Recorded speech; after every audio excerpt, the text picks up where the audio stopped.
Shamaya, you did it. STL Music. Is that good? Welcome back to the show. Yo, listen up, we back in the game. Sweep the league, we got the flame. Motivated to the fullest every single day. We wake up, get in every way. Rockin' the 222 and the global inspiration. Talk this sports and top news, no hesitation. Sweep the league is back. We always coming back, that's a fact. Wanna tell them that STL Music, mama, we did it, where we at? Coach Jill in the house with the flow so tight. Every rocks, that's we unite. Yeah, the best show, Monday through Friday. If this ain't different, they lying. We got the energy. When I say sweep, you say the league. Sweep the league, sweep the league, sweep the league, sweep the league. San Antonio, let's go. Sweep the league. Sweep the league. Sweep the league. San Antonio, let's go. Hi, it's Sherilyn, and you're watching Sweep the League TV. Follow me on Instagram at official Sherilyn for more content.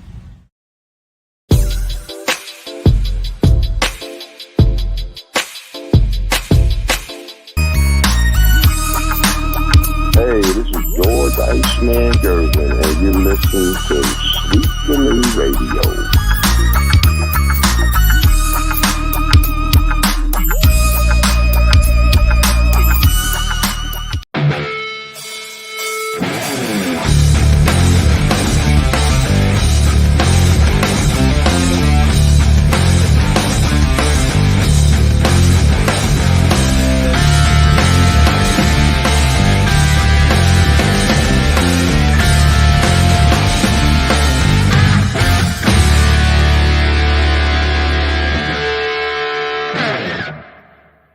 Yo, it is the thirsty Thursday edition of Sweep the League.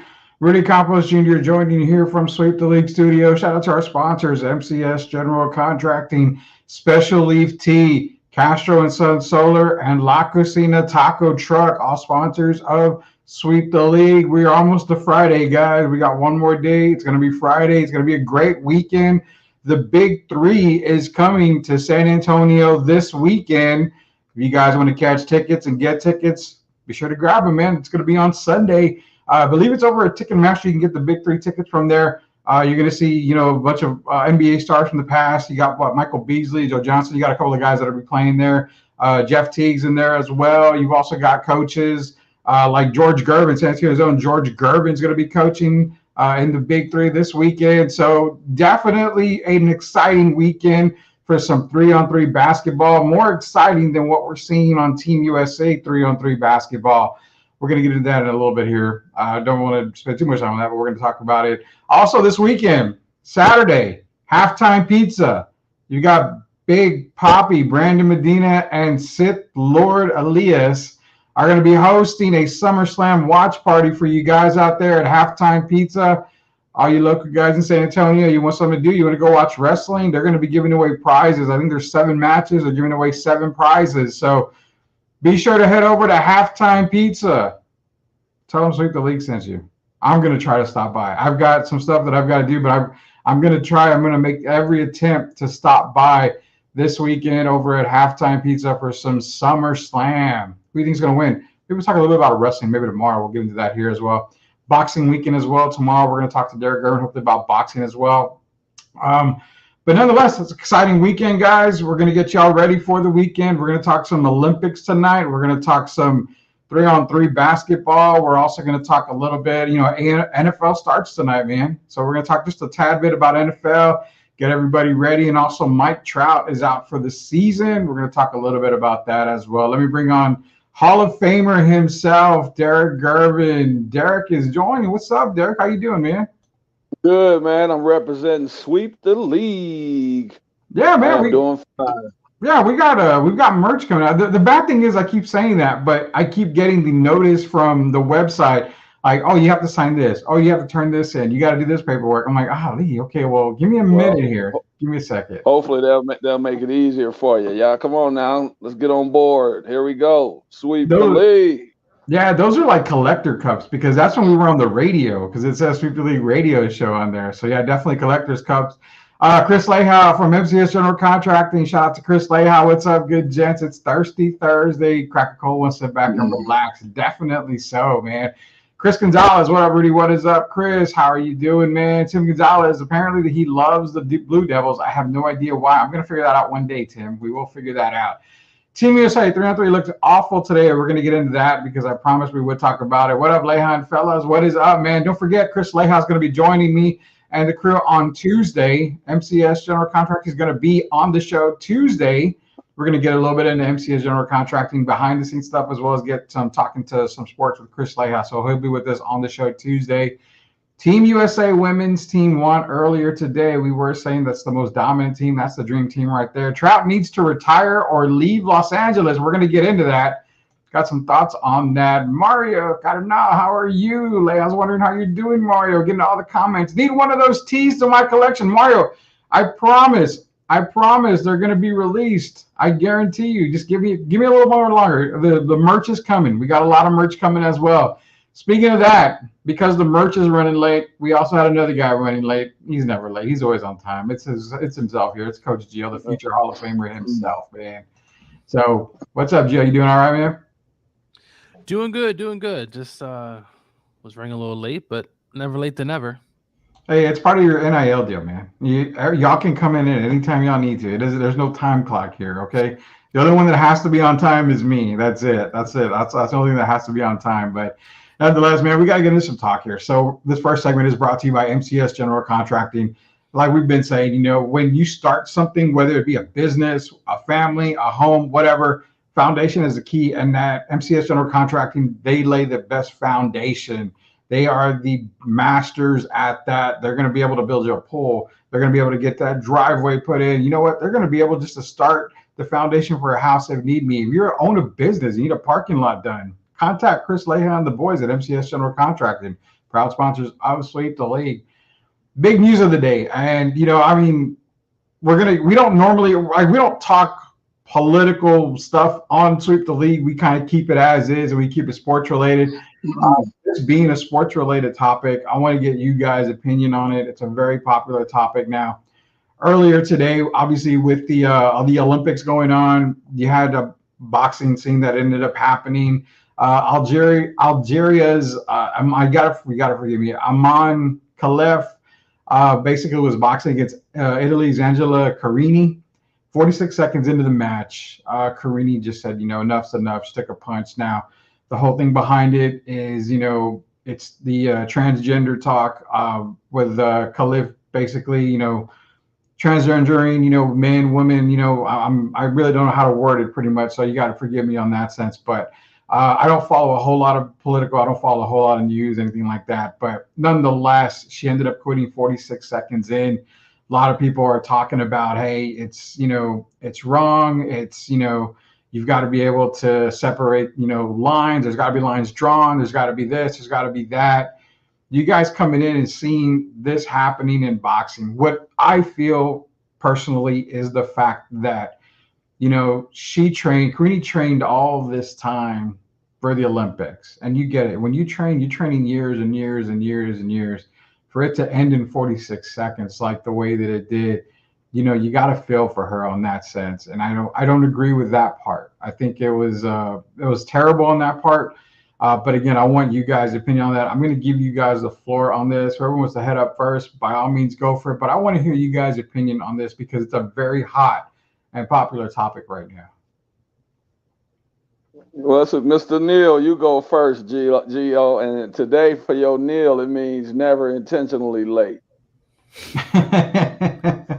Well, this was definitely an interesting topic in the last 24 hours. I mean, it's been viral everywhere you look on X, Facebook, YouTube, and if you have MySpace, it's probably on there too. Look, I think it's an interesting topic to talk about simply because, in my opinion, and hey, this is my opinion. It's my opinion only. Mm-hmm. Keep it. You need to separate it. A woman should be against a biological woman. At the end of the day, men, in general speaking, are faster and stronger. They're biologically, they can do a lot to a woman outside, obviously, of sports. And you can really physically hurt someone if you're not careful. But overall, in this situation, I agree with the consensus here. If you want them to have their own, Rudy, sort of kind of transgender in the sport of boxing, I have no problem with that. But a woman technically fighting a man, I just don't agree with it. She's spending 4 years training to fight a woman. Now, your definition of a woman, I'm not going to get into all that on this show because no, we don't do anything. We could talk about that for days. But in this topic here of the Olympics, a woman should be fighting a woman, a man should be fighting a man, and if you want to have transgender have their own spot there, I completely do not disagree on that. If that's perfectly fine, if you want to do that, but I agree with most of what the consensus is. It's not fair, and really the fact that she quit, she's been training for this. Yeah. And for her to quit, I think it took a lot out of her, but she felt like, hey, I have no chance. I have no dog in this fight. And that's the Olympics. That's what's showing this. I disagree with the committee to have that fight happen because, to be honest with you, it just doesn't make any sense. It doesn't. I mean, I fully agree with the consensus too. I mean, you've got a biological woman against biological woman. Yes, I do understand that completely.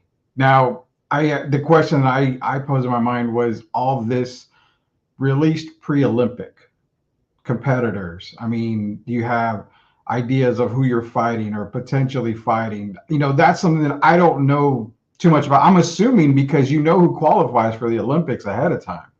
So I think it got back to some testing beforehand, didn't come back or some stuff like that. So I'm still trying to get everything situated and kind of get all the information still. But I do agree with you on that sense. You know, but I would be, if it was me and I knew that I was a woman fighting and I had to fight, you know, a biological man originally, I'm protesting before the match even happens. You know, and I'm not letting it take place because then I know that counts against me. That counts as a loss. But again, that's just me. So, Derek, you know, the popular thing today and the most controversial thing is all happening at one time, and it's at the Olympics when you have the boxing match, you know, that happened this morning. What are your thoughts on that? Well, you already read my post on Facebook. I actually was very heated about it. I don't like it at all. We've already had a woman get killed fighting someone that was really identified as a man. And to even let them get in the ring and fight, man, I think it's a travesty. And if that's my daughter, I'm really hot under the collar. Yeah. That young lady trained 4 years. And I have to say the positive, though. I want to thank Jake Paul, reach out because Jake Paul gave her an opportunity. He's talking about her being on one of his undercards in the near future. So that's a positive that comes out of this. But, yeah, I don't like it at all. You know the difference when you're in the ring. This young lady didn't just start fighting. And you know the difference between a man and a woman's strength. And to quit within 46 seconds, man, that just broke my heart. To see her break down crying like that and talk about how unjust it was, it was sad to see. There's a lot of stuff been going on right now that I don't like about the Olympics. You know, they had an event the other day or yesterday that was canceled for the first time in history because the wind was blowing too much. It's just been a lot going on. But in this situation, man, I hope they can rectify this situation. I believe what Gio said earlier about the transgender versus transgender. I just don't think a man should be actually in front of the world. We're allowing a man to beat on a woman in a boxing ring. And I just think that is insane and it's a travesty. And I hope it's fixed immediately. I completely agree with Derek. What a time to be alive. I never thought we would see. Just imagine a woman fighting a transgender that may similarly look like Mike Tyson. I mean, dude, that person can die in the ring. I mean, and we've already seen that already, Derek, as you said earlier. So this is all kind of uncharted waters. Something needs to be done. We need to draw that line in the sand. Yeah, I mean, again, there's nothing I disagree with you guys on. I have a daughter, and she's playing sports now. She plays for a local private school, and the thing is that she's playing volleyball. She'll be playing basketball again, and I'm the same way. I want her to compete against, you know, other little girls. And again, when it comes to the political stance, when it comes to the political talk and all that, that's for the birds. I don't deal with anything like that. I've never dealt with anything like that, whether it's on a radio show or whether it's amongst friends. That's just that I don't deal with at all. So, when you talk about the transgender, people that they want to compete here, they want to compete there. I'm all for, like Gio said, keep it rectified, keep it classified in one division. But for my little girl, if she ever says, Dad, because honestly, it touched me too. It really made me think, because she wants to box. She wants to join boxing as well as another sport. So to see this and to think if one day she wants to go into the Olympics and have Olympic trials and may have to go through this, I'm going to use the word that, Derek used as well. And I'm going to say it would piss me off, because my little girl's training very hard. And if this was to happen to her, I would be definitely defending her 100% of the time. That's my little girl there. And if she's training for the Olympics to have the opportunity to fight and win gold, I want her to fight and win gold in the classified division that she's in, which is, like we said, bio girl. So that's really the only political stance, the political talk that I've kind of got on this. And again, we're talking about it because it's an Olympic sport. It's a major, major sports topic. And I understand people have feelings towards it. I know. And there's people on the other side of the spectrum that feel like, you know what, it was okay. You knew, and that's what I said a little while ago.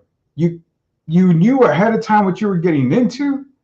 I just don't know if everything was released before, because if it was, then I'd be questioning the hell out of it and I'd be protesting the hell out of it. So I don't know what gets released before the Olympics. I don't know if the stats and all this for every boxer coming in. I would assume you would, because everybody qualifies years in advance.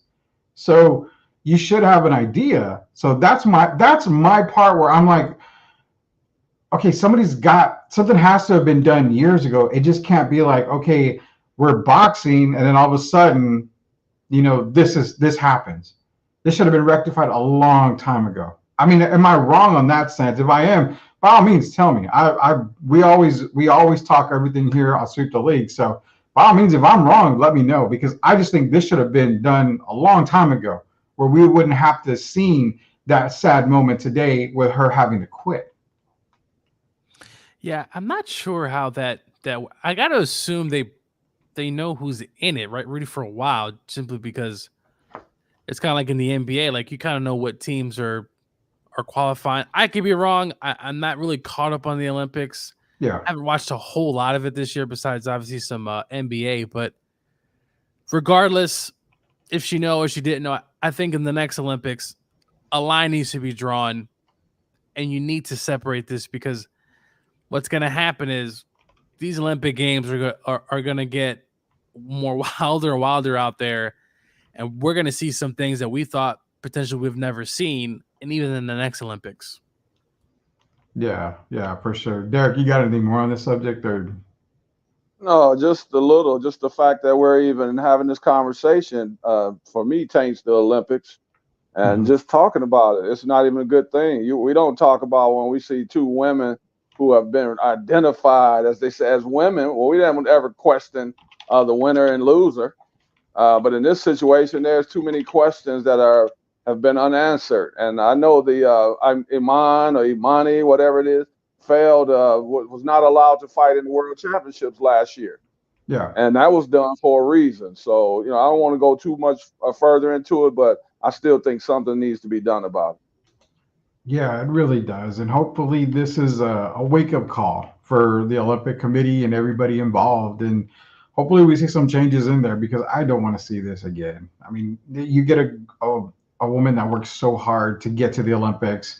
She has a backstory behind it. I believe her dad passed away during qualifying, where she was able to qualify for the Olympics or a little after. So there's a lot behind the story in itself. So it was a real sad scene to see. Mario Cavazos, transgender female boxers versus female no gloves but brass knuckles to make it even is the only way. I mean, probably so. I would say so. That would make it pretty damn even. That's what I love about everybody on the chat. We always get someone that can make us laugh. And in tough times. But speaking of Olympics, before we go to our commercial break, first commercial break here,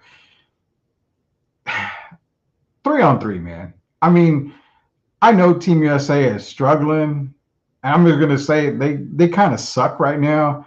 But I mean, even I had better performances at the round ball ruckus, on those tournaments than these guys are having. And my teams didn't even really win a whole lot. But why is it that Ice Cube puts a Big Three league on with former NBA players, and even at that, former stars in the NBA? And this is all we can put out on the 3-on-3 competition. These guys play 3-on-3 for multiple seasons. How is it that Team USA trots these guys out when you've got, Michael Beasley and Jeff Teague and, Joe Johnson, Greg Monroe? I mean, you just got tons of guys in this 3-on-3 in the Big Three League playing 3-on-3 all damn day, man. What is up with Team USA on 3-on-3? That's what I got to know. I got to know what the hell's going on there. Well, they don't match. That's not good chemistry. And it's not just the guys. Our women got beat again. So there's 0-3. No. We just I guess like you say, we didn't put the right groups together, and we've been paying for it. It seems like our guys, I know we have Jimmy Fredette, who we know is a phenomenal scorer when he played. Yeah. But it seems like these guys are just playing to have fun, man. It don't seem like they bring in that fire like medals are involved. And this is possibly a once in a lifetime opportunity. And yeah, we've been stinking it up, man. And I hope we can rectify that as well next year and maybe get some of these pros involved. I think that will make it more interesting, because I don't know about you guys, but I don't even really know these names. These guys, I'm not familiar with them other than Fredette. So G League. Hopefully we're in the G League. Yeah, well, yeah, you think they're in the G League. See, that's my point. Let's get some people that we know who they are for sure, and let's put a good team out there. Maybe this Saturday, I'll get to talk to Ice Cube Saturday, and maybe I can put a something in his ear that he can at least hear me, because this is out of control. I think that'd be good. We need to try to talk to Ice Cube and be like, man, come on, they got to be able to put some of these guys into the 3-on-3 competition in Team USA, because the showing that they got is not very good. Chris Gonzalez, where's my knee braces, Rudy?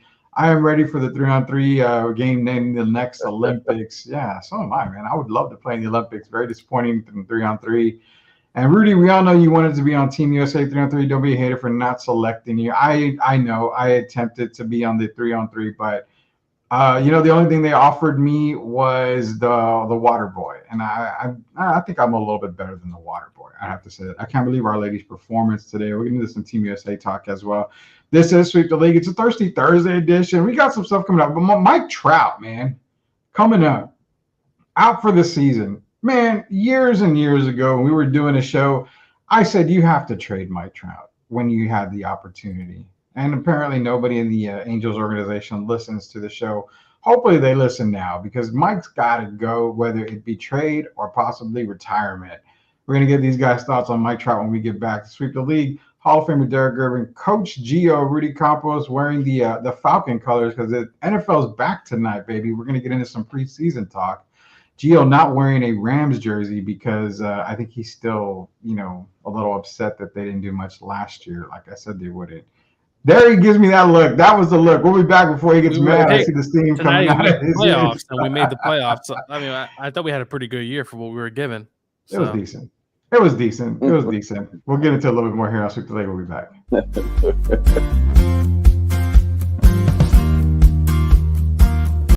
Are you looking for a contracting company that gets the job done right the first time? Look no further than MCS General Contracting. MCS specializes in top quality concrete work, including patios, driveways, foundations, and swimming pools. The team of experts are dedicated to delivering exceptional results and unparalleled customer satisfaction. At MCS General Contracting, they're not just hardworking, they're local. Based in San Antonio, they are committed to building relationships and trust within the community. That's why MCS guarantees your satisfaction. They pride themselves on getting the job done right the first time, every time. So why wait? Contract MCS General Contracting today to schedule your project and experience the difference for yourself. MCS General Contracting, building a better San Antonio, one project at a time. Proud sponsors of Sweep the League. Hey guys, are you ready for a flavor explosion? Look no further than La Cocina Taco Truck, serving up the best street tacos and quesadillas in New Braunfels. With a 5-star rating and rave reviews, they're not just a taco truck. They are a taste sensation. La Cocina staff is the best in town and pride themselves on making every customer feel like family. Whether you're feeding a crowd or just satisfying your own cravings, they've got you covered because no order is too big or too small for them there. Louis and his staff are all about customer satisfaction, and they love their community. Don't worry, San Antonio friends. They're just a short trip away to New Braunfels. So why wait? Come visit La Cocina Taco Truck today and taste the difference for yourself. That's La Cocina Taco Truck, where every bite is a fiesta. Proud sponsors of Sweep the League. Hey there, sports fans. I'm Ashley, your go-to girl for all things sports here on Sweep the League. Welcome to our daily news reports where we'll be covering the latest updates from the NFL, NBA, WNBA, college sports, and more. We're thrilled to be a part of the rapidly growing Sweep the League network, bringing you fast and fresh news updates every day. Make sure to subscribe to Sweep the League TV on YouTube for even more in-depth analysis and discussions with our amazing team Monday through Friday. Huge thank you to our incredible sponsors in San Antonio for their support. We couldn't do it without you. So let's get started. I'm Ashley, and I'll be sweeping the league for you every day. Stay tuned for the latest sports news and updates. Pops the mastermind, got the team what we need. 5 rings deep, we the Dynasty Kings. From the Alamo Dome to the banners we bring. Yeah, welcome back to Sweep the League. Shout out to Ashley, our Sports Minute girl. So shout out to her for providing sports minutes every single day. It's the STL Sports Minute with Ashley. You can find that on Spotify. We'll be sharing it out to everywhere else as well. Shout out to also MCS General Contracting, La Cocina Taco Truck, Special Leaf Tea, and also Castro and Sons Solar. This next segment is brought to you both by MTS General Contracting and La Cocina Taco Truck. La Cocina Taco Truck in New Braunfels. Short drive to get satisfied. All you people in San Antonio surrounding areas, head over to La Cocina this weekend. They're open Thursday through Sunday, 8 p.m. till the last person leaves. The best street tacos, best quesadillas. You know, maybe some of you are getting tired of me saying that. The reason why I keep saying it, because it's true. It's 100% true. Louis and his staffs are the absolute best. The best quesadillas and street tacos. You don't believe me? Try it for yourself. I guarantee you're going to be back more than once. In fact, probably going to go back 30 times in a month easily. That's La Cocina Taco Truck. Proud sponsors of Sweep the League. Mike Trout, it comes out today that, you know, Mike Trout's going to be out for the season. And then the question started to pose, man. You know, should Mike retire? I've already said a bunch of times that you should trade Mike Trout. And the reason why, it's got the same feeling of Barry Sanders and Calvin Johnson. He's just kind of wasting his ways, you know, with the Angels. But the sad part is that I don't think he ever really wanted to leave. He just wants to be an Angel. But at what point as an Angel organization do you say, Mike, we respect you enough to just move you, to give you an opportunity to win and to give you an opportunity to possibly play for, you know, what, a World Series? I mean, imagine Mike on, you know, the Yankees or the Astros or something. Just don't give me that, like, Gio. He's not going to be a Mariner. Mariners aren't winning anything right now. But if you're talking about, you know, one of the teams to get Mike Trout, I mean, you're talking about a guy, you know, he played what, starting in 2011. So you're talking about a 13-year career. By now, the guy should have done a whole lot more. I mean, you're talking a generational talent, man. But Mike Trout, retire or trade? That's the question, because he still has some left in him here. Rudy, Oh, go ahead, Gio. Go ahead, Derek. Yeah, go ahead, Derek. I'm just saying the man signed a 12-year, $426 million deal. Yeah. He still owed $218 million. He hasn't played after the All-Star break. He's only played 41 games in the last 4 years. Yeah. He's had a calf strain injury. He's had a wrist injury. He's had a back injury. He's had 2 meniscus tears. Who's going to take Mike Trout at this point? The guy, the MVP of 2019 that we were talking about, basically being possibly the greatest player ever when he first started out, just like we talked about Albert Pujols. But now you're looking at him now. He hasn't played. So you know what they say, what's the best? You know the saying. What am I going to say? Availability, right? Yeah. What's the best ability? Availability. He's played 41% of his games since between 2021 and 2024. I don't think any contending team is willing to basically come out of their comfort zone and try to get Mike Trout, as great as a player as he was. He doesn't play. People get on Kawhi about not playing. What about Mike Trout? The guy's played 41% of the games in the last 4 years. Crazy, right? That both him and Kawhi are both LA guys, and they rarely play throughout an entire season. I don't know if that's just irony or what it is, but you're right about the availability. The thing with Trout is if he goes to a better team, I mean, then you come to the fact of, are you asking for a whole lot, from him? That's kind of the way I kind of look at it like that. Like I mentioned, say he goes to, the Mariners. I'm going to use the Mariners as an example. Shout out to Louis Luna. Again, Louis, man, La Cocina Taco Trucks. Appreciate you joining us tonight, Louis. Thank you for being a sponsor. We're humbled for you and Leija and everybody else being a sponsor for us here at Sweep the League. He says bear down. Obviously, they're in a delay in the game right now, but we'll get some NFL talk here just a little bit. But, with Mike Trout, if he goes to the Mariners, I mean, you can't expect Mike to play the entire season. But with him going to a contending team, and I mentioned the Yankees, the Stros, teams that are pretty much in contention every single year just about, or even a Mariners team who's up and coming, because the Mariners are technically a young team still. They got a lot of young players. A veteran like Mike Trout benefits the Mariners getting him. So that's what I'm saying. I think if you're LA, you're trying to move him, even though it's tough to move that contract. You're a GM on another team. You're thinking, okay, it's Mike Trout. I'm going to get something out of him when he does play. I won't need, MVP Mike Trout. I just need, here and now Mike Trout, basically. That's kind of what I'm looking at, Gio. Look, as Derek explained, I mean, the man hasn't played in the second half of the season the last several years. And at what point does Mike Trout say to himself, look, I'm sure he's getting tired of getting hurt. I mean, it's definitely wearing on him. If they end up trading him, you said to a contender, I mean, that's a lot of money for a guy who you're going to have to really watch, not his minutes, but like his game played. He's either going to have to be a DH. I mean, I don't see him playing on the defensive side.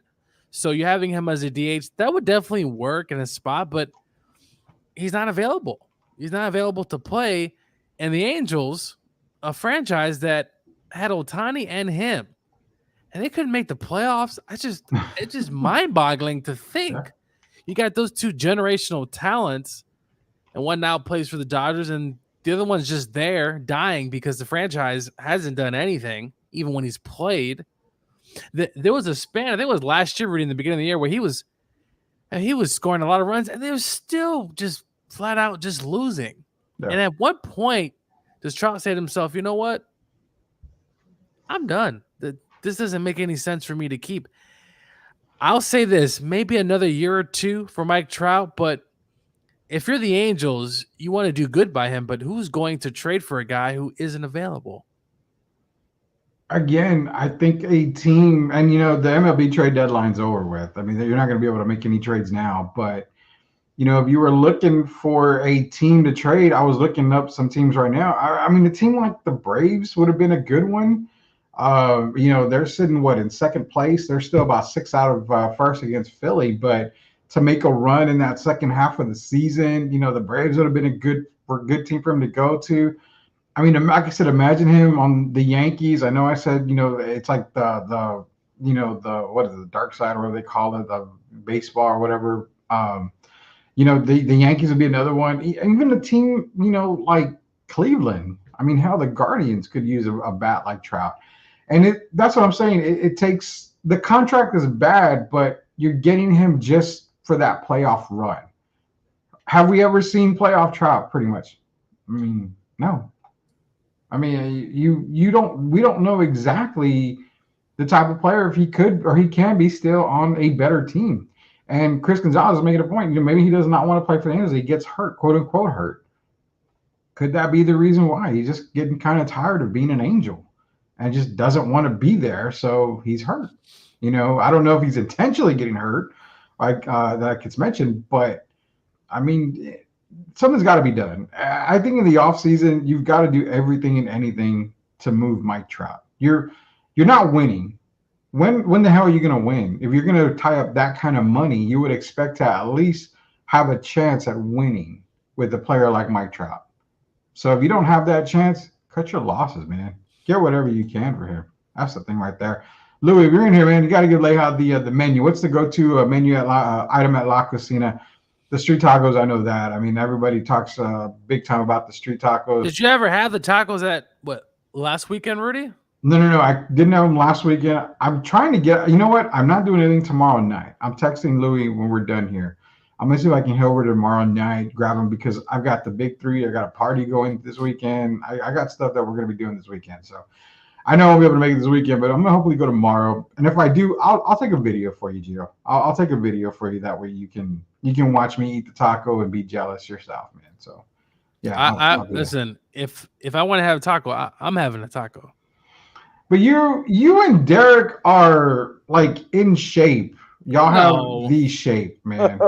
No, not me. I'm just saying. I have been going to the gym and I have been lifting and pumping some iron, so I'm definitely getting a good.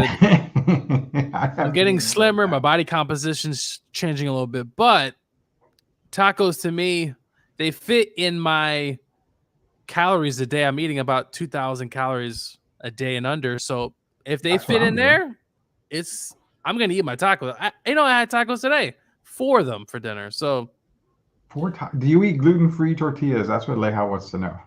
No, I did not have any gluten-free tortillas. No, I mean, I normally do. So I do have a brand that's an almond flour tortilla, but today I decided almond flour tortilla. What in the hell is that? It's from a brand called Siesta, and they have a ton of different gluten-free products. Yeah. So, but today I did not.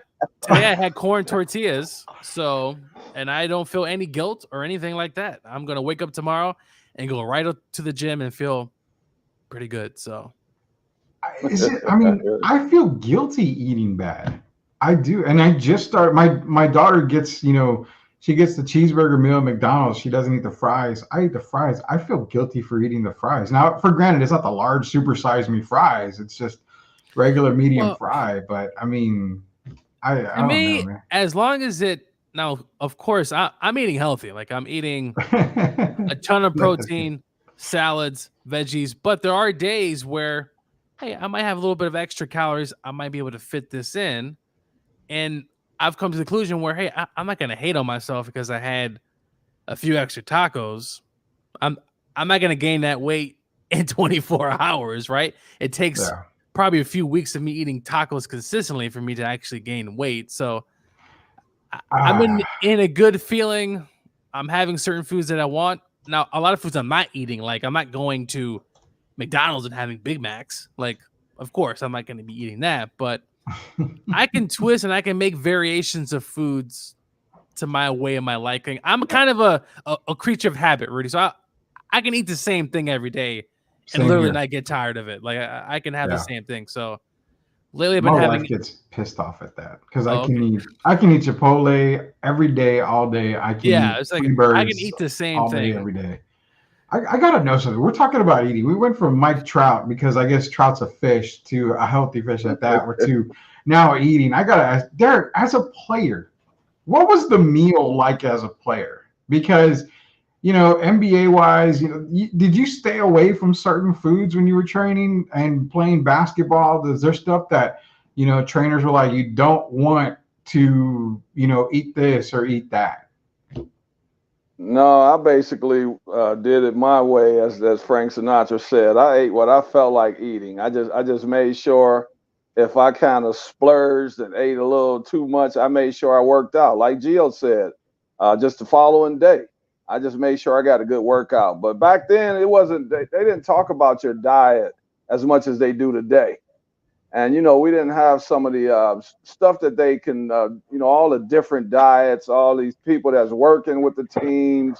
Yeah. We didn't have all that, the nutritionists and all that. We didn't have that when I played. You were on your own, and they just tried to trust you to make sure you take care of your body the best way you could. But I ate what I wanted to eat, man. I didn't eat the Big Macs like Gio said, but I might have ate a couple of quarter pounders. And I just made sure I worked out hard to work it off. Interesting story about that. I was watching a video. You know who was the first kind of credited college football team to have the first strength and conditioning coach? Florida. Nebraska. Really? Cornhuskers. They were accredited with, many have said they're the first to have the strength and conditioning. And we know now every team, college football, and probably even at the high school level now has the strength and conditioning foods. I mean, the NFL, Rudy, I'm sure you've heard and seen it. I mean, every player is on a dietary plan, right? Yeah. They have foods they eat. I know for a while Aaron Foster was a vegan, and so every player does their own thing. Of course, offensive linemen are probably consuming a lot more calories than your typical maybe kicker or punter. But yeah, I'm on the lines of Derek. I'm trying to stay obviously healthy, eating the good foods, but there are going to be days where, hey, I'm going to go a little bit higher of my calorie count. But if I want to have a taco, I'm having my tacos. I got you, man. Lane has given you stuff. We got some comments here. No freaking way. No mamas. Gluten-free tortillas. Like what? I'm shocked too. I didn't know there was gluten-free tortillas. Is keto free? Is keto tortillas the same thing as gluten-free? Because I've seen keto tortillas. I've never tried them. They have those kind of those mission low carb. Like slapping grandma on the face for eating, but there's a brand. And all that, man. Come on. There's a brand called Sieste, and they have a lot of gluten-free Mexican products, and they have almond flour tortillas, which honestly, they actually taste pretty good. Now they're not the authentic corn tortillas that I love, but if I want to have a day where I'm keeping the calories low, I want to keep it more gluten-free, I'm going to go that route. So there you go. So Louis from La Casina is saying that the go-to meals, you got mini street tacos, quesadillas, burritos, nachos, asada fries, and corn in a cup. I just gained like the 20 pounds that I've tried to lose already just reading that menu. I'm going to start with Derek. Derek, if you had to pick one from La Casina, which one are you going with out of that menu right there? For me, it's probably going to be the quesadilla, especially if they have I'm a chicken quesadilla guy. There you go, man. Chicken quesadilla. You, Gio? This is a tough one because I love a good asada fries. I've never had it, but I'm hearing it's good. With extra protein, as I always do. Wherever I go, I always get extra protein, but a burrito to me, that is screaming my name. I know for a fact, Rudy, if I lived in San Antonio, I'm probably gaining a lot of weight. I just envision myself gaining tons of weight. Well, that's the tough part. San Antonio, I'm not gonna lie, man. San Antonio has been, one of the biggest cities, when it comes to big people. It's been on the list forever. And I contributed to that for many, many years. And trust me, before I die and go see, my Lord and Savior, I'm going to be a fat guy again. I'm going to go out with a blaze of glory, and I'm going to eat everything that I used to eat because I definitely want to get into that. Brianna Stewart today, Derek, we'll get into this. I promise you we'll get into some Team USA talk.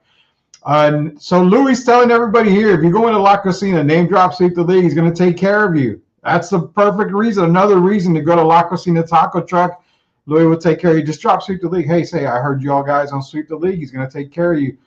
Does Louis have gringas? What is pastor quesadillas? And Leja saying asada fries are his favorite. Opening at 8 o'clock. Yeah, Thursday through Sunday, Man, 8 till the last person leaves. So pastor tacos with some onions and cilantro. That is an ultimate combination. I'm telling you right now. And Louis basically saying, "What are gluten-free tortillas?" Yeah, we don't know what gluten-free tortillas mean. Look, guys, hey Rudy. Gio, let me tell you, they got a place over on the east side of San Antonio. They got a food truck off East Houston and I-10. And then somebody just mentioned the pastor quesadillas. Man, you talking about some of the best food. I had to get away from that truck. The burritos, the quesadilla, you name it. But I mean, really good. And it's right off East Houston and I-10. Really good. I completely believe it. I've sent Rudy videos over the years of places in San Antonio. I'm like, dude, people actually eat this food on a daily basis.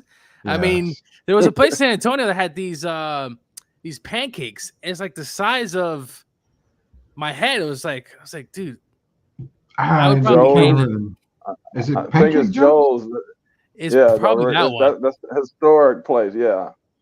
So when Gio comes, Derek, we're gonna have to take him to a couple of these places. Now, I'm not gonna eat. I mean, there's no way. But dude, I'd have to be probably on a pretty strict. You know, you got to be on a strict diet. I'm gonna drag you to Rolando's Super Tacos. That's a staple in San Antonio where the taco is literally bigger than the plate. I mean, it's a massive taco. Hildebrand. I got a story real quick about that. So my dad took me and my brother there when we were kids, and me and my brother, come on, man, I'm a big old fat kid. Who cares? I want to eat tacos, man. So I walk in there, and my dad goes, "What do you want?" I go, "You know what? I'll 2 bean and cheese tacos." My dad says, "No, you're gonna get 1." I said, "Come on, Dad. I had never been here before. I want 2 bean and cheese tacos." I argued with him. My dad says, "Fine, give him what he wants." 2 bean and cheese tacos come the size of babies, like newborns, on both of them. And I'm like, holy cow. And my dad's like, "You know what? You order it, you finish it." So I'm trying to eat 2 big tacos, and I couldn't finish that thing. So my dad, got upset. But hey, you know what? I'm gonna take you there. They got Armadillo Burgers. I think has pretty big burgers. But there's another place. Is the Lord's Kitchen still open over there? I know they have a lot of. Let me think. It's under, because you got to go underneath over there near I-35 in New Braunfels area. Yeah. I'm trying to think, because they used to have a 2-pound burger. If you could eat it, you could eat it for free. You get it for free. Exactly. It's the 2-pound get down burger. Yeah, I've been there several times. I have to check and see if they're still open. I'm gonna have to lose like another 30, 40 pounds before I go, so that way. There's a lot of food, man. You're going to be impressed when you come to San Antonio. We're going to take you out there. What up, Jacob Eric? What up, Derek? Rudy, Derek, and Coach. Don't worry, man. You're never late. You're never late. And Leon says, Louis, man, you're real, and I'm going to be there soon. We're all going to La Cocina Taco Truck, man. You got to go. You got to go. Tim Gonzalez, Eddie Tacos House has breakfast tacos. So, yeah, there's a bunch of breakfast tacos everywhere on the corner. When you blink, there's another taco place everywhere in San Antonio. So, the one thing, Gio, I will tell you before we go to our last commercial break, the one thing is they don't serve gluten-free taco tortillas at any of these. So when I go out to eat, I'm not getting gluten-free. This is at home. This is when I'm actually eating at home, and I want to, because they actually crisp up pretty well. Like I'm sitting here saying, hey, they're actually pretty decent, especially if you make like a quesadilla with them. But no, if I'm out, and there's this Mexican market near where I live. I don't get there's no gluten free there. I mean, it's pretty authentic. I get it. And we got a first time commenter in the chat here. I've been busted talking about Rolando's. That is my wife there commenting Rolando's. I think she wants me to go back to Rolando's because she misses the fluffiness that I used to have, and the big bear hugs and all that stuff. So. My wife commenting there. Hopefully she doesn't drag me to Rolando's anymore because I took a long time to lose this weight. But Rudy, what about Taco down on Hildebrand and McCullough? That is on Hildebrand, not too far from Panchito's restaurant. Panchito's, that's my place. Friend, the woman that runs that place. Yes, sir. How many tacos do you think you've had in your life, Derek? Oh Jesus, boy! man. Now remember, hey, that's funny because me coming from Michigan, I didn't even know what a taco was when I after I came down here after high school. I didn't even know what a taco was. So let's just say I caught up quickly, Gio. And I've had many, many, many. I like tacos, man. I go to Mama Margie's. I'm a taco guy, so it's like I'm almost like I'm born in San Antonio. So I've had Yeah. thousands. Yeah. And you know what? Gina's wanting to know, Derek, did you call it a burrito when you first got here? Because when we were up north, tacos were technically burritos, is what they called them when we lived in Ohio. That's crazy. Well, I thought, I called it a burrito because one of the first places I went was to Chewy's, and Chewy's has a Yeah. really good burrito. But so I did first I did call it a burrito, but people helped me out quickly, and I think we I'm need still to. thanking them to this day. I'm looking at pictures, Rudy, of Rolando's Oh, super tacos for breakfast, and that's they're something I would definitely good. eat, man. They're good, It's but really good, yeah, Gio. it's a lot Gotta of get there food, man. early. Yeah, Yeah. yeah, I was saying, I know it's a lot of food. It's too much food, and Leja's in here. See, I'm with Leja. 8 trillion billion tacos. I mean, think about it. Again, we're going to commercial break, our last commercial break of the night. But think about this. When I talked about when I used to eat tacos for breakfast, I would eat what 5 to 6 tacos in the morning, 5 days a week. Do the math. Wow. That's just in a month. You're talking what 100, maybe 90 to 100 tacos in a month times 12 for over like years and years and years. That's a bunch of tacos, man. That's a lot, Rudy. I lived in Florida for a Wow. while, and Florida doesn't have the biggest Mexican presence. But when I moved to Chicago, a lot of Mexican spots all over the city, but I definitely am nowhere near Rudy, and I'm definitely nowhere near Derek when it comes to taco eating. But you haven't had like, and again, it's not true Mexican food. It's Tex-Mex in San Antonio. It's Tex-Mex. Yeah. Once you have Tex-Mex, it's over, dude. You're gonna gain so much weight, it's not even funny. I'm gonna tell you right now that with your girl, if she comes down here, she's gonna be pretty upset at me because you're gonna gain like 50 pounds easily. I'll make sure I get back on track, though. I can't. Doubt it. It's too much hard work. It's too much hard work going in here. Why do you think I don't eat the food down here anymore? Because once you eat it, it's done. You're back on the fat train, man. I'll make sure I don't have 6 or 7 tacos in the morning, Rudy. You're gonna have that in one morning. I guarantee it. You're gonna love it so much. You're gonna have it. Gio, you need to write down all the Mexican restaurants that he needs to try. Yeah, we need to write them all down. Leja says, "Damn it, I'm freaking hungry. I know I'm getting hungry too. I can't eat after 8 o'clock. I don't eat." Saturday nights, Louis got Gervin-sized breakfast burritos. Derek, we need a Derek Gervin burrito named after your La Cocina. That'd be kind of crazy, there, man. You got to get with Louis. Maybe we can get a customized burrito for Derek Gervin. Holy cow! I don't know. Man. They should be saying that. Hey, I'm telling you, I'm a guy that likes tacos. I don't eat 5 or 6 in one sitting, but I definitely eat 3. But at Rolando's, you can only eat 1 because I had the same experience as you. I ordered 2 the first time I went. Yeah. And I told the lady right away, you might as well just bring me a container to go because, I'm not going to even waste my time. I was fortunate to be able to eat 1. I don't even think I finished eating 1 as a kid, man. I knew my daughter, she loves, bean and cheese tacos. I told her I got to take her one day. I want her to see the size of those tacos. And Louis saying it's a challenge for you to finish the burrito, Derek. So we'll see on that. And then to close out the comments here before we go to commercial, Jake Bear, Joe, he's right. The moment you've had good huevos rancheros in San Antonio, you're done. You're done. You're gonna move to San Antonio. You're gonna be ordering that every single morning. It's a wrap, brother. Have you ever had it before? Rudy. Yeah. Oh, go ahead. I'm sorry. No, I was just saying, Rudy, if I ever move to Texas, I'll probably move to like a different area than San Antonio, so that way. Move to Seguin. You'll be right next door to me. Rudy, I want your wife to know before we go to break that I'm very familiar with Panchitos. I've been in there several times. The one she's talking about right there on McCullough. Yeah, Panchitos, man. I mean, we used to frequent there every single weekend when we lived in San Antonio. We're not going there anymore. We are going. Where are we going? To New Braunfels. Yeah, New Braunfels, La Cocina Taco Truck. Yes, sir. Yeah, apparently, Gio, someone's been trying to get a hold of you, Meathead. That's is that your new nickname out there? Gio have been calling you, so Yeah, I have no idea. So that's my friend Gerald. We're both big Rams fans. Gerald, you never pick up your phone, man. He's the hardest man to reach. And I don't think Jose's in here today. Jose's actually Gazzato. He normally has his I think that's his mugshot that's on his photo. But yeah. Are you serious? There's even mugshots in the phone? I told him to change it. He says no. Every time I'm on Sweep the League, I want him to see it. I said, all right, bro, whatever.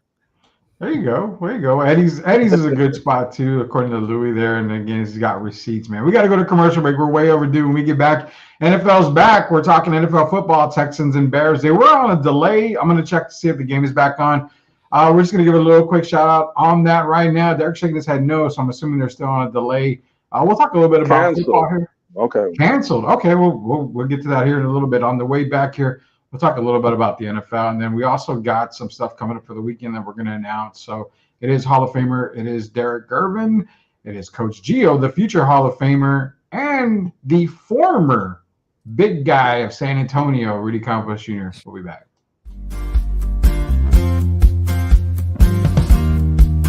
Howdy from Texas.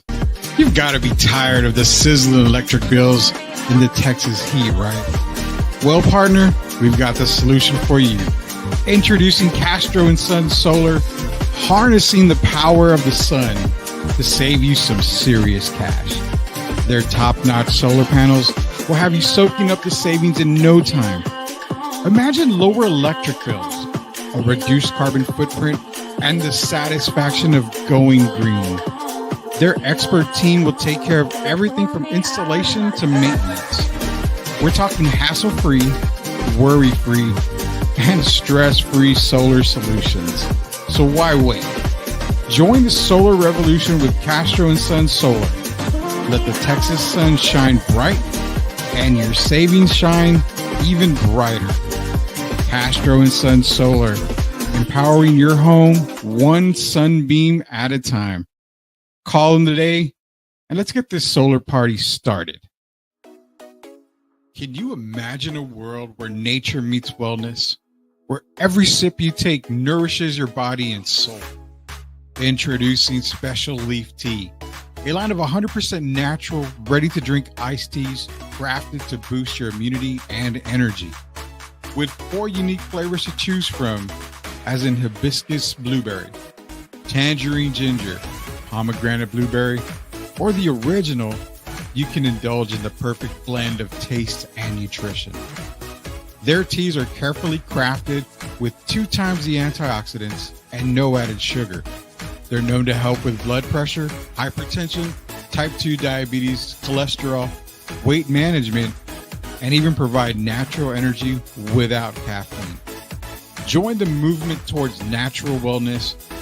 Order now at www.specialleaf.com and start sipping your way to a healthier, happier you. Special Leaf Tea. Nature in every sip. Proud sponsors of Sweep the League. Spurs fans, are you ready to stay ahead of the game of the San Antonio Spurs with the best coverage in the business? Tune in to Locked On Spurs, the daily podcast that brings you expert analysis, exclusive interviews, and all the latest news and updates for your silver and black. Join Jeff Garcia, the most informative and entertaining host in the game, as he breaks down all Spurs news and notes, interviews the biggest names, and keeps you locked into all things Spurs. From Monday to Friday, get ready to start your day with the best Spurs coverage in the business. Don't miss out on the expert opinions, the hot takes, and the can't-miss guests. Make sure you're locked in with Locked On Spurs. Subscribe to their YouTube channel now and stay ahead of the game all season long. Locked On Spurs. It's the best Spurs coverage in the business. Don't miss out. Shania, you did it. Wendy, the king is crowned. Wendy, king is crowned. Future of the league and he's wearing a crown. We playing justice, playing checkers, no contest. Wendy's got the game on lock and he's making it stay. talking about Wemby, the next in line, future of the league, and he's shining fine. All right, welcome back to Sweep the League. Hall of Famer Derek Gervin, future Hall of Famer Coach Gio, and the new Slim Pickens himself, Rudy Campos. Rudy, where's my leaf tea at? Leaf tea? You sent me your address, right? Yeah. Okay, I didn't overnight it, so you got to give me a break, man. I'm a poor guy, man. You can't expect me to overnight stuff to you. You live like, I don't know, like a million miles away, so it's going to take a while. I didn't send it Pony Express either. So yeah, it'll get there. I promise. I was just curious because I saw the commercial. I said, you know what? Rudy puts his commercial on every day, and I still haven't even drunk any of this tea. It's coming, man. Golly, it's coming. That's fun. I'll tell you what. When you come down to San Antonio, I'm gonna send you back with like cases of it, so that way you can take it back with you up to. I get to the airport. It says, "Sir, you can't bring all this tea with you." Because they're going to steal it. They're going to keep it for themselves. That's that great, man. It's that great of a drink there. But nonetheless, hey, it's a Sweep the League. It's Hall of Famer Derek Gervin, future Hall of Famer Coach Gio, Rudy Campos Jr., providing some coverage tonight. NFL's back. So this last segment that we're going to be talking about here, it's brought to you by everybody. Special Leaf Tea, Castro and Sons Solar. Also brought to you by MCS General Contracting and La Cocina Taco Truck. All proud sponsors of Sweep the League. Quick announcement, man.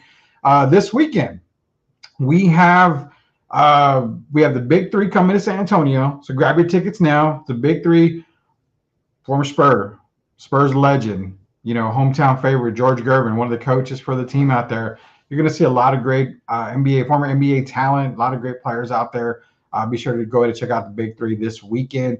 Also, Saturday night is SummerSlam night. Brandon Medina and also Sith Lord Elias, they're going to be having a party at halftime, SummerSlam party at halftime pizza. Be sure to check it out. They're going to be giving away prizes, basically. So there's 7 matches. They're going to give away 7 prizes. Check it all out. We have a big, big weekend ahead of you. There's a lot of stuff going on. Boxing matches. Tomorrow, Derek, hopefully we can talk a little bit of boxing, get everybody ready for the fight coming up this weekend as well. So just a really big weekend. But one thing is for sure, the NFL is back. Tonight you had the Hall of Fame game canceled because of weather, but the Bears ended up beating the Texans 21-17. 21-17 Bears. Well, I don't think Caleb even played, right? No, Caleb Williams didn't play. That's why they won. No, that's why they ended up winning. He didn't play. I was hoping, because when I saw that the Bears scored early, I said, all right. I checked the box score. I said, this man didn't even freaking play. So go figure the Bears would do that. Probably don't want to put your start quarterback. I would have loved to see him at least one drive, Derek, just to kind of see what he's all about. But I know they don't want to get him hurt, and it's raining out there, and so it wasn't raining at the beginning. Could have ran one play, but it's okay. It's okay. You don't. As the number one play. pick, I probably think he should have played, and maybe if there's more preseason games. This is an extra game. So the Hall of Fame game is that extra game for both teams. True. They still got other games to play. So I expect them to play. But nonetheless, man, the Bears did win. Brett Rippon was the man tonight, 166 yards, 3 touchdowns. I know he's way better than Caleb. That's Brett Rippon last year, and if Gerald's on the call, he'll know. Brett Rippon started a game for the Rams. Yeah. May have been one of the worst quarterback play I've ever seen. And he started a game because Stafford was out. And we could have got Carson Wentz instead of Brett Rippon, but we decided to go with Brett Rippon. Don't know why. Who knows? Rudy, how do you spell his name? Brett Rippon? Is it Rypin? Yeah. Is he related? Is he Mark Rippon's son? He's Mark Rippon's son. Yeah. Oh. I couldn't tell. Oh, stop. Stop, man. Come on. I couldn't tell, Derek. Come on. I mean, it's just one game. Come on, man. When I saw the Rams last year, now he was thrown to the fire at Lambeau. I'll give him that. But give me a break. The last child to be, a big time player? Ken Griffey? I mean, we're not talking Bronny. We're not talking, Marcus Jordan or anything like that. I mean, come on, man. Give me a break, bro. Tim Gonzalez. Tim, listen.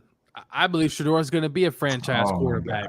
Relax. I truly believe that with his father. For who? Yeah, his dad does a lot of He does a lot of stuff that's out there. But look, he's been in the NFL, and I think Shor's going to have a good. I can't wait because me and Rudy have these things going on. We got he doesn't believe Shador is a franchise quarterback. Well, no, he's not. But I mean, he's going to be thrown into a franchise situation. I mean, let's not be. And real. Rudy believes that Texas will beat Georgia. So a lot's riding on this season for me. One of those is going to hit. One of those will hit. I will throw all those against the wall and watch all beat Georgia, and then the next week they'll lose in Vandy. So, Jesus, man, Jesus, Derek, we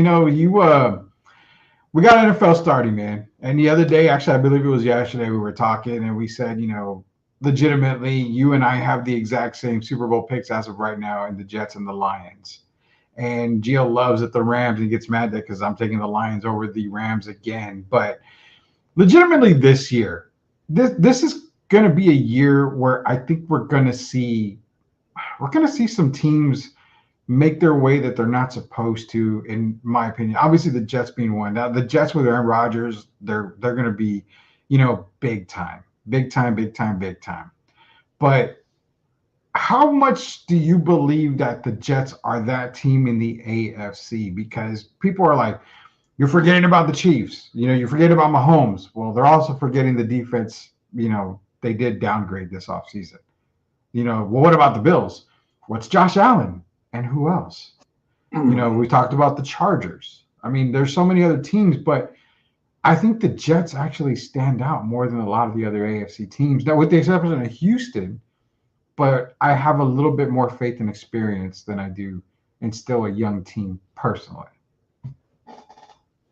I just think Aaron wants to come back and have a great year. That's if he's healthy. But, of course, everyone wants to have a great year. One thing about the Jets I will say is they have I believe going into the year, they definitely have one of the top defenses in the league. And we kind of saw that. They got better over the course of the year last year. And I think that'll carry over. And then when you bring in a Hall of Fame, first ballot Hall of Famer, Aaron Rodgers, that, of course, if you keep him healthy on the offensive side of the ball, I think he helps improve their offense. They only averaged 19 points a game last year. And I think with him, he's never averaged less than 22 points a game. So I think just having him on the offensive side of the ball, and he's got a lot of weapons around him. For me, they would be my team starting off right now. They would be the team I would pick to meet the Detroit Lions. I can't change from that. I would still say the Jets have the highest ceiling. Yeah, and that's the way I'm feeling too. They have the Super Bowl defense to go along with an explosive offense. It's just a matter of, can you keep Aaron healthy? We saw a little bit of a health issue with his ankle, I believe, in the earlier part of training camp. But, I mean, he's fine right now. I think it's going to be a really good football season on the AFC. We're going to go to the NFC side with Coach Gio because, obviously, his Rams are in the NFC. And apparently the Rams are the team to beat, Coach Gio. You're calling it left and right, but you're throwing off a lot of teams there. The Rams have had some injuries so far in camp. Getting these weird vibes that I'm hoping this is not a season where Rams are having injuries, because their guard that they got from the Lions, he's going to be out until probably day one. Havenstein, our right tackle, is hurt. The Rams also lost a corner out for the year. They're dealing with some injuries in camp. They got to get that hopefully under control. But the NFC is going to be wide open. I think there's an opportunity there, obviously, for the Rams to get in. But besides the Rams, look, I'm going to sit here and lie to you if I don't say Detroit is not the top team right now. San Francisco, obviously, look, they've been in these games the last several years, but the window of opportunity, is it starting to just shut just a little bit for the 49ers? They had some contract disputes going on there. Trent Williams wants a new deal as well. Do the 49ers take a slight step back? Is Detroit, and I know Derek's going to be happy, is Detroit that team, Jared Goff, to get them to the Super Bowl? I couldn't imagine sitting here and seeing the Lions in the Super Bowl just because of obviously how the franchise has been. With the Detroit Lions right now, the Eagles, I expect a bounce back year from the Eagles. Now, I want to see their identity, because we talk about Saquon. How are they going to manage that balance of receiver to running back? Because we know they got divas at the wide receiver position. So Can they balance that? I expect the defense to improve. Vic Fangio is now the defensive coordinator. I suspect their defense will vastly improve. And look, can the Atlanta Falcons, Rudy's team, can Kirk Cousins put this team on his back, Derek? Yes. Well, without breaking an ankle, no. But yeah. They say he's a franchise quarterback. Can Kirk Cousins, look, we saw a few years ago, Matthew Stafford, right, comes over to the Rams. Can Kirk Cousins have that type of impact? I think he could, but I just think that Kirk Cousins eventually, in the words of Danny Green, we are who he thought he was. Yeah. And somehow, some way, is Kirk going to kind of live up to that? I don't know. But quickly, I'm going to throw the Falcons' name around there as a team that maybe Tampa, I got to see Baker again. But right now, I'm going to go with the Lions, Rams, 49ers, and Eagles as being the class. And obviously, the Packers are going to be there. I want to see Green Bay do it again. Jordan Love's tremendous quarterback. I think he's going to have a really good season. And the Cowboys, everyone's favorite team. Everyone's favorite team, Derek. I said it. Ask you, man. Mike Zimmer and nobody mentioned the Cowboys. A few months ago, y'all thought I was crazy when I said I don't think the Cowboys are going to make the playoffs. I'm going right now saying I don't believe the Cowboys make the playoffs.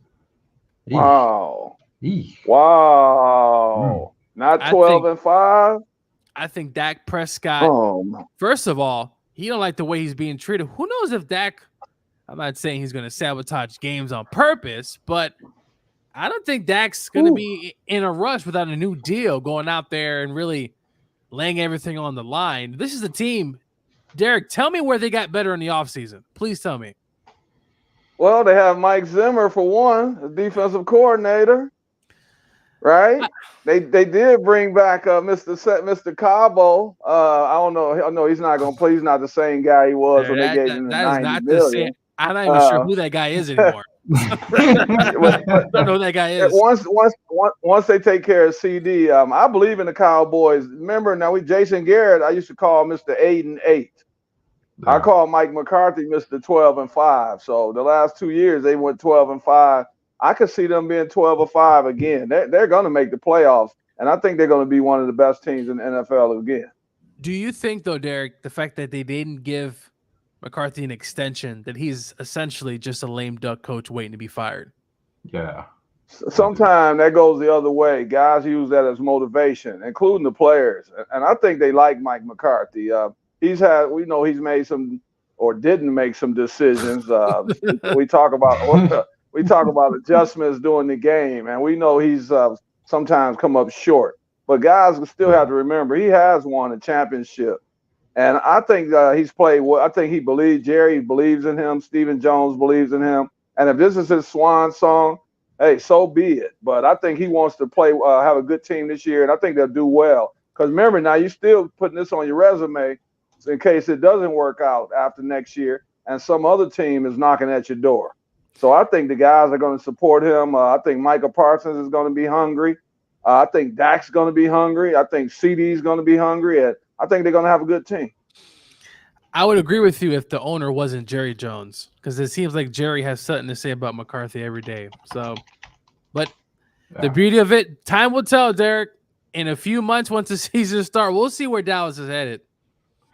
It's going to be interesting. It's going to be interesting. You know, it's funny. We have over 1,200 live with us on the stream. That's more than the Cowboys are having at training camp right now. I think we're succeeding on one side when it comes to the Dallas Cowboys. This is America's podcast. We're growing, man. We're blowing up, man. I definitely appreciate everybody out there. You know, the thing is that with the Cowboys, it's so hard because I actually have them as the second best team in the NFC East. In the NFC East. Oh, okay. Oh, East. Yeah, no, in the East. I mean, that's not in the NFC. In the NFC East, I actually have them as the second best team. But it goes back to this when you talk about the NFC East.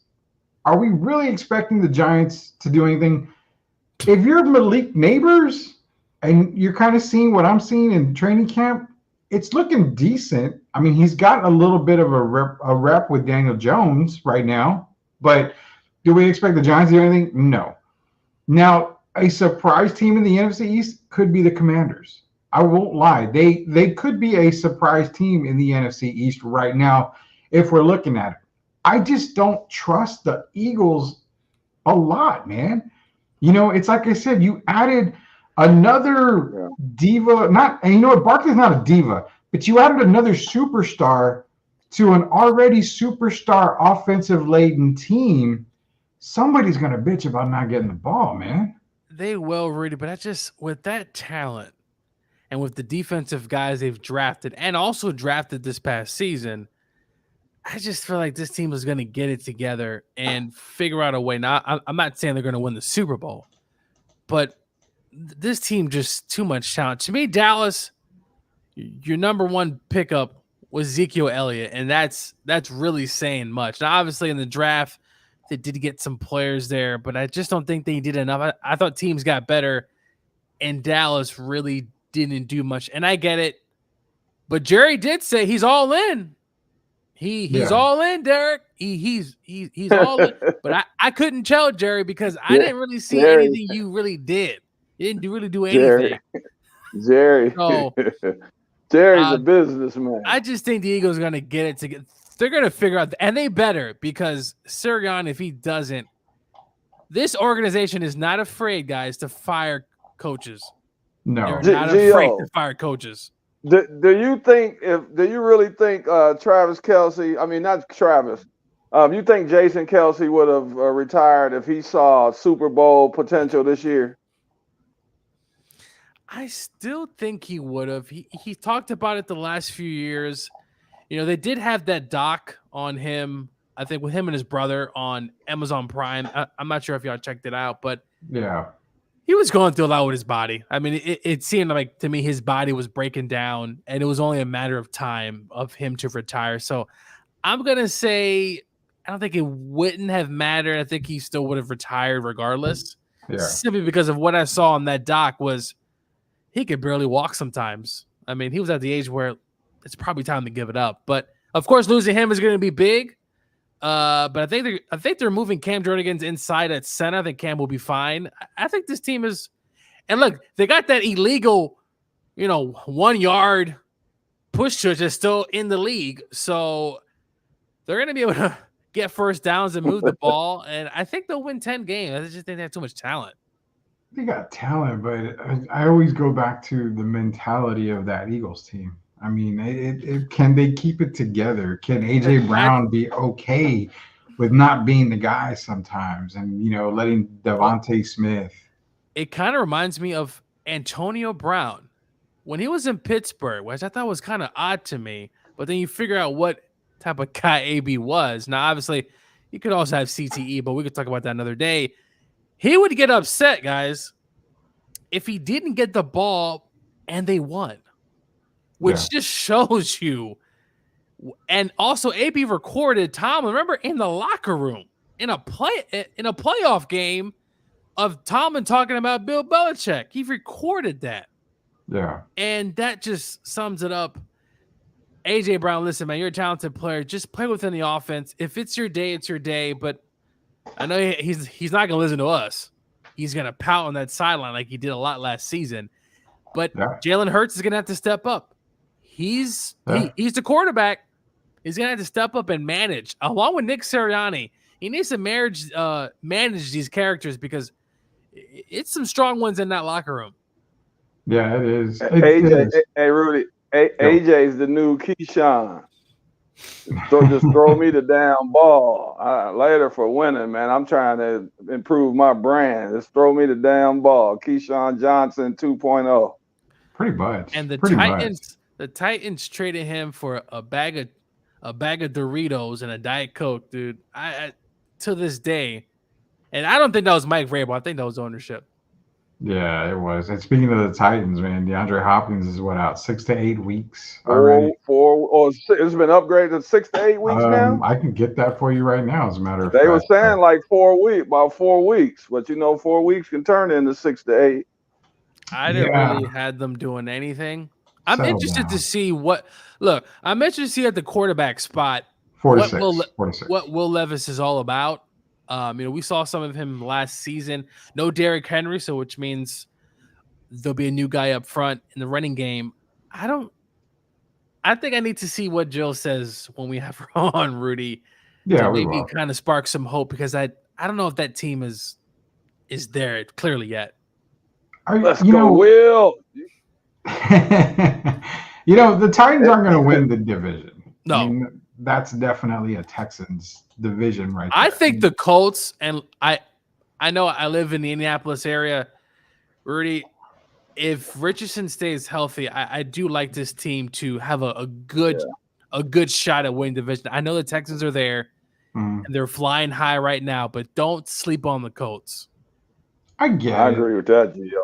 I get it. I'm gonna be real on Anthony Richardson. I'm not sold on him just yet. I saw him at the Rams game last season. He was tremendous. I'm like, gee, I think he's better than people think, man. You just got to give him an opportunity to be healthy and to play a whole season. I think he's going to be a star. I really do. It could be. It very well could be, and that's what I'm saying. That's what I'm saying. I haven't seen enough of Richardson. The thing is, he's more of a dynamic quarterback. He's a runner. He can. The thing with that is that it's almost like Jane Daniels. I mean, those types of quarterbacks with that kind of build, when they get hit, you see them go down pretty damn hard. And that's what happened to AR last year, was that he got hit. He went down pretty damn hard. That's my problem, is I don't think Anthony Richardson, the same way with Jaden Daniels, I don't think they're pocket quarterbacks just yet. It's going to take them a while to be pocket quarterbacks to know, okay, let the play develop before you're gone and you make the run. I still think it's a young quarterback mentality. It's fine. It's going to take a few years, but that's why I don't have the Colts really being a threat in that division just yet. But in time, I think possibly. I think they're going to surprise a lot of people. They got to construct that off. I mean, look, obviously he can run, and don't take that away. Obviously include that in the game, but I just think from that one game I saw, the Rams were up big, Colts storm all the way back, heads over to overtime. I saw a lot there. I said, man, this kid, if he just stay healthy, improve, and he looks like he's in good shape. The offensive line's going to be good. I think the Colts, and think about it, Rudy, they were just one game away last season from getting into the playoffs. Yeah. So with on top of the season they had last year, Richardson coming back, and that division's always really close. Like teams are just kind of beating each other up. I think the Colts got a good shot. And it's not because I live in the Indy area and I think this team could be a sneaky team next season. And that's another team. We talked about the AFC North probably being one of the most competitive, if not the most competitive division, but the AFC South can also be that, because this is why I talk so highly about Tennessee. You get DeAndre Hopkins back before the season starts. It's 4 to 6 weeks, Derek. So you were right. 4 to 6 weeks with DeAndre Hopkins injury. He comes back. You have Will Levis, who's, he's a young quarterback. Now, the running game isn't great. I mean, you have Tony Pollard there is going to be your starting running back. You have Tajay Spears, again, not great. But what I love is that they are able to protect Will Levis on the left side. They have both J.C. Latham and Peter Skorinski. Those two guys are young, very young. So Levis is going to have amazing protection as a young quarterback. He's not going to worry about his blind side too much. So that's why I think you gave him Calvin Ridley, who, he's Calvin Ridley. I mean, you don't know what you get with Calvin Ridley. You're getting a veteran DeAndre Hopkins, but the biggest one for me was Tyler Boyd. You're getting 3 really good receivers that are going to be beneficial for Will Levis. So not only that, they also have what's his name, Okonkwo, the tight end. Yeah. So they've got weapons for them to succeed. And on the defensive side, you're not slacking. You went out and signed L'Jarius Sneed. You've also got Amani Hooker, Jeffrey Simmons, Harold Landry. You got Gibbons. I mean, you've got a lot of players on the defense. Simmons is a beast. He's a beast inside. I know he had that little incident with a media guy. Yeah, with the media guy, but Simmons is the real deal. I just got to say, to me, he's a quarterback, Rudy. What do you get from that? Because if he's playing up to par and he's competing, that division over the years has been fairly close. And Jacksonville, the Jaguars, a team that started. I mean, they started hot. They were what 6-2, something along those lines, and then towards the end of the year, they were. Their offensive line was to me starting to struggle. They couldn't run the ball particularly well either. They got to run the football, take the pressure off of Trevor Lawrence, but they just, I mean, man, they ran out of gas. I mean, they were literally empty before week 15. They were the second. They were almost like not as bad as the Eagles going down the stretch, but yeah, you're right, because they started off one of the best teams, but record-wise, in the league the first half of the season, and then they kind of took a nosedive down the stretch. So yeah, can't disagree with you at all. And don't watch out. I mean, don't forget about the Bengals, man. I really like Joe Burrow this season. If he could just stay healthy, the offensive line is going to improve. Yeah, watch out for the Bengals because Joe Burrow, I think he's got something to say, and he was also ranked on the top 100. Rudy, they had him surprisingly pretty low. Low for Joe Burrow. I think he's gonna have something to say this season. I think it was funny when you posted the beam of him and Cody Rhodes, unfinished business. Dude, they're calling him Eminem, but honestly, when I saw that, I said, dude, he's gonna finish his story this year. And if the Bengals go on to get to the Super Bowl and obviously win the Super Bowl, Rudy, we're gonna go back to my clip and say Gio said he's going to finish the story.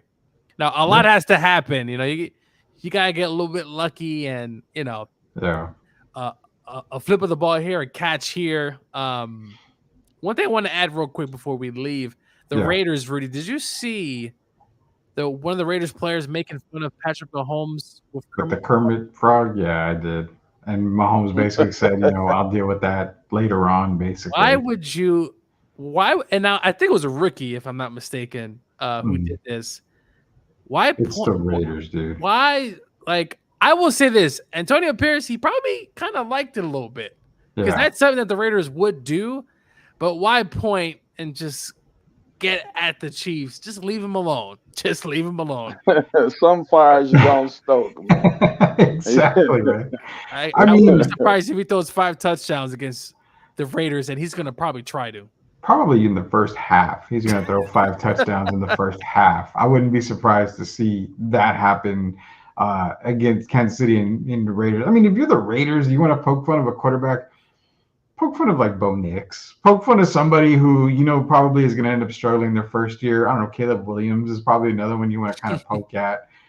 Just a shot at Gio. I mean, Kyler Murray, right? I mean, but then again, you have to bend down pretty low to poke Kyler Murray because, he's at pretty much kneecap level. I'm not sure I don't know. What do you think the Cardinals, what do they do this year, Rudy? Not make the playoffs. I'll tell you that much.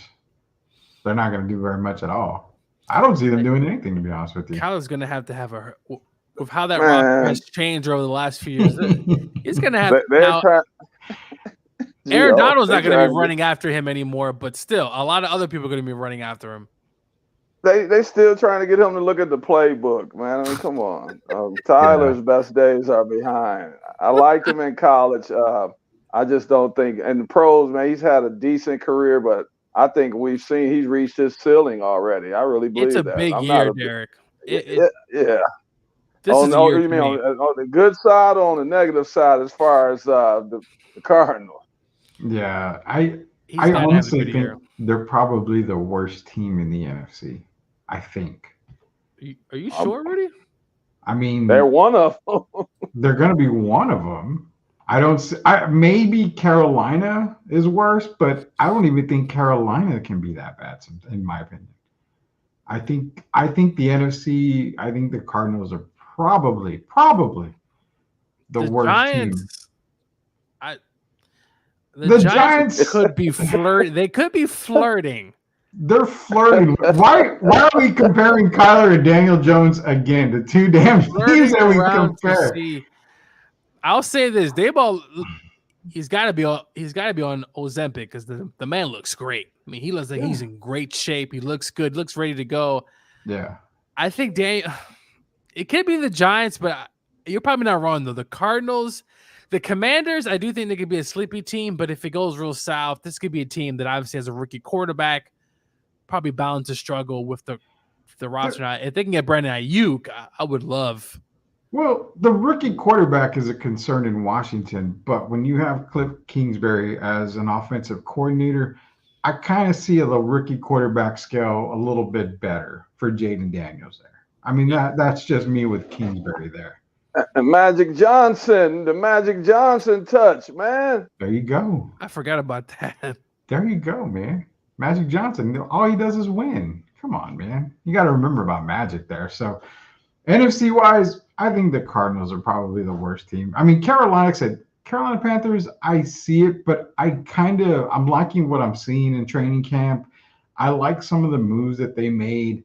And then you got to remember Brian Burns is a New York Giant now. So the defense got, a small upgrade. And that's where I think the Giants did improve compared to the Cardinals. They added, Marvin Harrison Jr., but what good is Marvin Harrison Jr. when your quarterback can't see above the offensive line? You ain't going to be able to see where he's at. Yeah, I think that's a mystery team to me. It's probably going to go more south than it will the other way. And it could be Kyler's last season in Arizona. It's real possible that. It is. It could be. Unless they win. If they're not in the one of the best teams, he's done, Gio. He basically has to win at least 11 games or he's done. Can you say, Derek, if the Cardinals make the playoffs, Kyler's back? Minimum. Yeah, them making the playoffs is huge. I don't even see them anywhere near the playoffs. Yeah. So yes, if they make the playoffs, I can see them. That means they've shown some kind of progress, but I don't see that happening. I see Daniel Jones having a much better year than Kyler. Thanks a lot, Derek.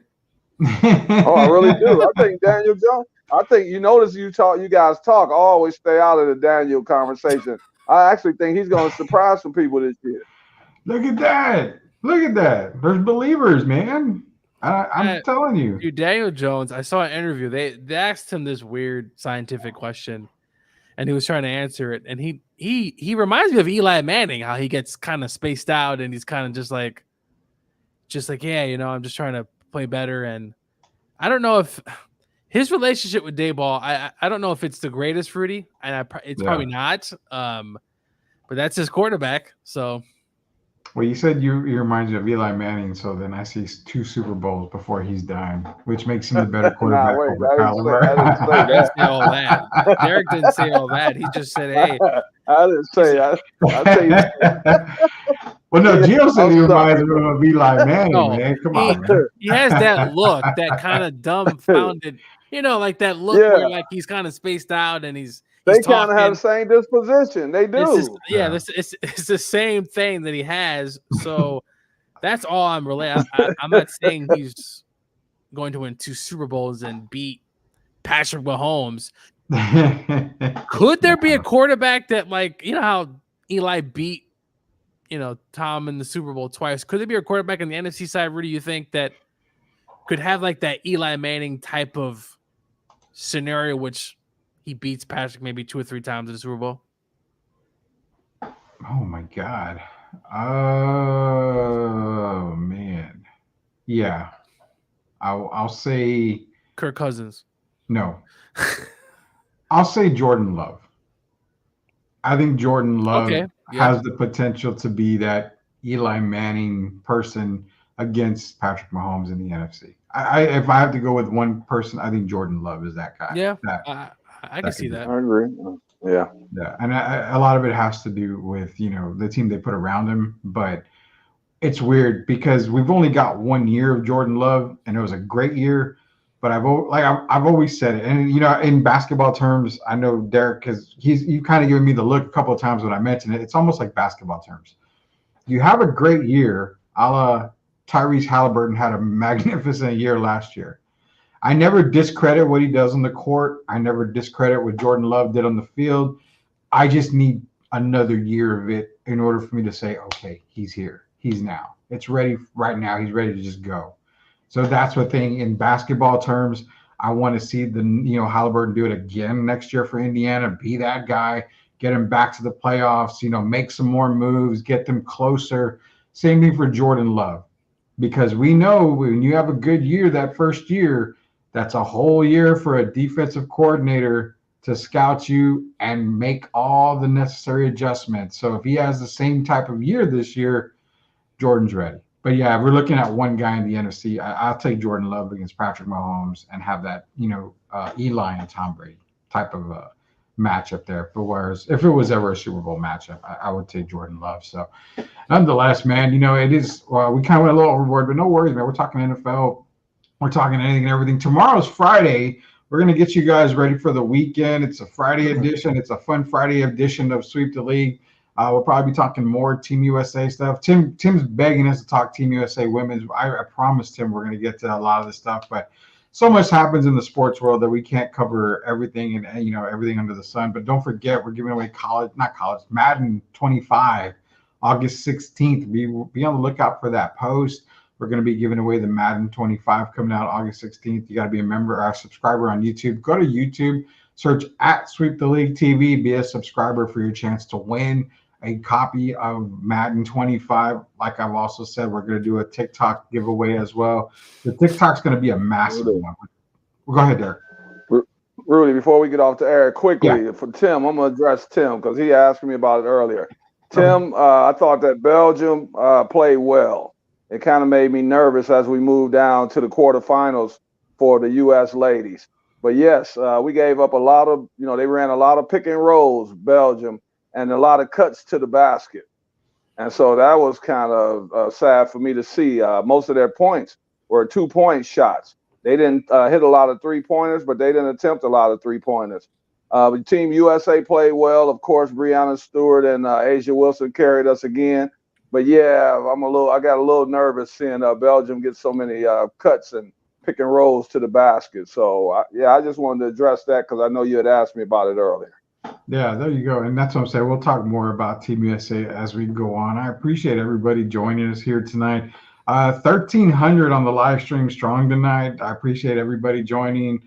Loved every single bit of it. Again, tomorrow's the fun Friday edition of Sweep the League. So be sure to tune in tomorrow. We go Monday through Friday at 9 o'clock. Shout out to our sponsors, MCS General Contracting, La Cocina Taco Truck, also Castro & Sons Solar, Specialty. Shout out to Locked On Spurs as well. I'm going to hopefully be joining Jeff for our Locked On Spurs episode soon here, so be on the lookout for that. Also, real quick, October 11th through the 13th, we'll be at Big Texas Comic Con. They've made another huge announcement, so be on the lookout. We're going to be giving away tickets to Big Texas Comic Con as well. You can go join us over there at Big Texas Comic Con. We're going to be doing a lot of the coverage for everybody there at Big Texas. So for Derek Gervin, Coach Joe had to end up going right away. For Hall of Famer Derek Gervin, it says Rudy Campos Jr. Until we sweep the league again tomorrow, we'll see you later, Knuckleheads. Have a good night, everybody.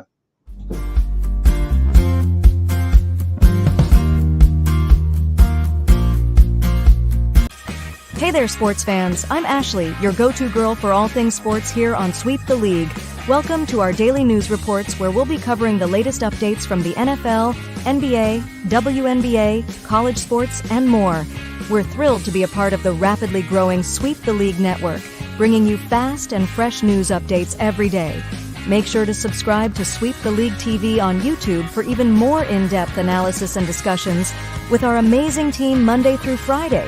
Huge thank you to our incredible sponsors in San Antonio for their support. We couldn't do it without you. So let's get started. I'm Ashley, and I'll be sweeping the league for you every day. Stay tuned for the latest sports news and updates.